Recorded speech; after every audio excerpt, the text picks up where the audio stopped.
Adoption du projet de loi au Burkina Faso pour amnistier par grâce les militaires auteurs du coup d'État manqué de septembre 2015. C'est à l'Assemblée de transition que les députés ont adopté cette loi. Les détails à suivre dans cette édition. Et puis il sera aussi question dans ce journal du Kenya où une cinquantaine de manifestants sont dans les rues ce 30 décembre pour protester contre une vague d'enlèvement de jeunes opposants. Les détails à retrouver également dans cette édition.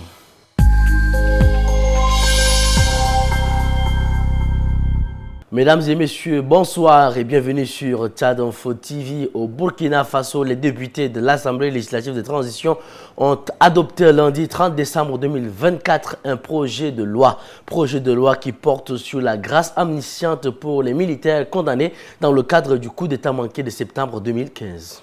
Cette loi sur la grâce amnistiante concerne uniquement les faits survenus les 15 et 16 septembre 2015, précise le ministre burkinabé de la Justice.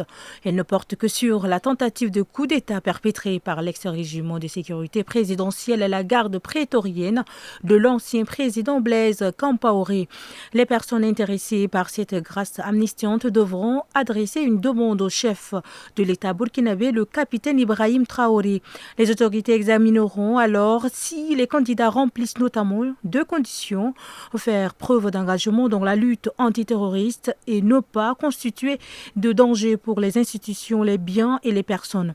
Le texte a été adopté par 67 voix contre 3 abstentions pour 70 votants. Selon le ministre de la Justice, Edasso Rodrigue Bayela, cette grâce amnistiante annulera, une fois accordées, toutes les poursuites ou condamnations contre l'intéressé. Et celles-ci ne seront pas mentionnées dans sa carrière. Présent dans l'hémicycle durant le vote, le président de l'association des blessés de ce coup d'État manqué, Patrice Sanogo, s'est dit satisfait des réponses apportées par le ministre de la Justice, même s'il reconnaît qu'aucun blessé issu du putsch manqué des 15 et 16 septembre 2015 n'a pour le moment été indemnisé. Des dizaines de manifestants kenyans ont répondu lundi 30 décembre 2024 à un appel à manifester contre une nouvelle vague d'enlèvement de jeunes opposants. Au moins une cinquantaine de manifestants pacifiques, dont le sénateur Okia Omtata, ont été arrêtés à Nairobi, Mobanza et Eldoré. Au moins 4 personnes ont été torturées au commissariat central de Nairobi. La manifestation était pourtant pacifique. La foule brandissait des pancartes à l'effigie de certains disparus, appelés à leur libération ainsi qu'à la fin des enlèvements. Lorsque les policiers ont commencé les tirs de gaz lacrymogène, les manifestants ont refusé de partir et ont chanté l'hymne national.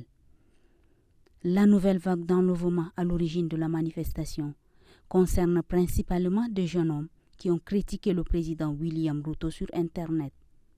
2 d'entre eux avaient publié une image générée à l'aide de l'intelligence artificielle où l'on voyait le chef de l'État allongé dans un cercueil. Les forces de sécurité kenyanes sont accusées d'être derrière des dizaines d'enlèvements depuis les manifestations anti-gouvernementales de juin et juillet 2024. Plus de la moitié des personnes disparues à l'époque sont toujours introuvables à ce jour. Depuis le début du mois de décembre, 6 nouvelles disparitions ont été signalées. La police kenyane a nié être impliquée dans les disparitions. Vendredi 27 décembre 2024, après avoir été acculé par les défenseurs des droits de l'homme et plusieurs figures politiques, le président William Ruto a promis de mettre fin aux enlèvements. L'opposant guinéen Aliouba a fait face à la justice le 30 décembre 2024.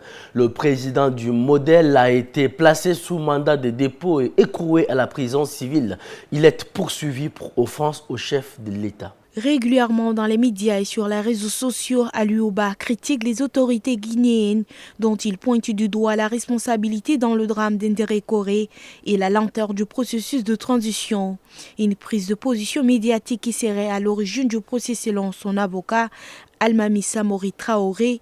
En réalité, c'est un procès qui est purement politique. L'objectif, c'est de le faire taire parce qu'on sait qu'aujourd'hui, c'est le seul acteur politique qui ose prendre la parole et dire exactement ce que pensent les citoyens épris de paix et de justice et qui sont à la quête de la liberté pour lesquels il est en train de se battre.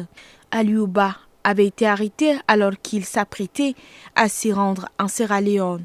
Dans un communiqué publié suite à la décision de justice, son parti dénonce un abus flagrant de pouvoir et une stratégie systématiquement d'intimidation et de répression visant à réduire au silence les voix dissidentes.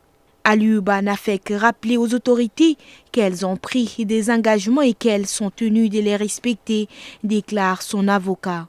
Aliouba refera face à la justice très prochainement. Son avocat espère repasser devant les tribunaux dès ce mardi 31 décembre 2024.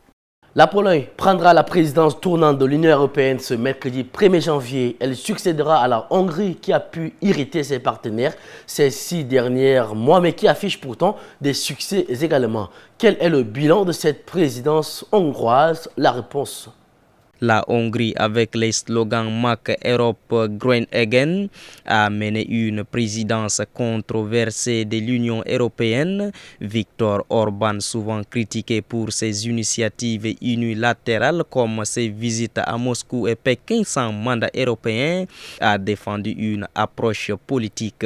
Toutefois, des avancées notables ont été réalisées, notamment l'intégration de la Roumanie et de la Bulgarie dans l'espace Schengen dès janvier et l'adoption de la déclaration de Budapest pour la compétitivité européenne. Le 1er janvier, la Pologne prendra les relais, suscitant un soulagement à Bruxelles. Varsovie prévoit de travailler collectivement pour soutenir l'Ukraine, renforcer la lutte contre l'immigration irrégulière et gérer les défis liés à l'arrivée de Donald Trump au pouvoir aux États-Unis, notamment sur le plan ukrainien et commercial. Un juge argentin a ordonné l'arrestation du président nicaraguayen Daniel Ortega, de son épouse Rosario Murillo et de plusieurs collaborateurs pour violation systématique des droits de l'homme. L'annonce a été faite lundi 30 décembre par l'avocat à l'origine de la plainte. Mandat d'arrêt international contre Daniel Ortega et Rosario Murillo. Le juge fédéral Ariel Udio a émis un mandat d'arrêt international contre Daniel Ortega et Rosario Murillo basé sur le principe de compétence universelle permettant de juger les crimes contre l'humanité, quel que soit le lieu où ils ont été commis. Le couple est accusé de diriger la dictature la plus sanglante du continent avec des crimes incluant assassinat, disparition forcée, torture, déportation et persécution. La plainte est déposée en 2022 par des professeurs de l'université de Buenos Aires dénonce un plan criminel de répression appuyé par des témoignages anonymes. Daniel Ortega, au pouvoir depuis 2007 après la révolution sandiniste, est accusé d'avoir instauré une autocratie avec son épouse, désormais co-présidente. Amnesty International et plusieurs États dénoncent une répression sans précédent au Nicaragua. C'est avec cette dernière information que nous mettons fin à cette dernière édition du Journal de l'International de l'année 2024. Nous vous souhaitons très bonne suite de programmes sur Tchad Info. Nous vous présentons aussi nos meilleurs vœux. À très bientôt en 2025. Merci.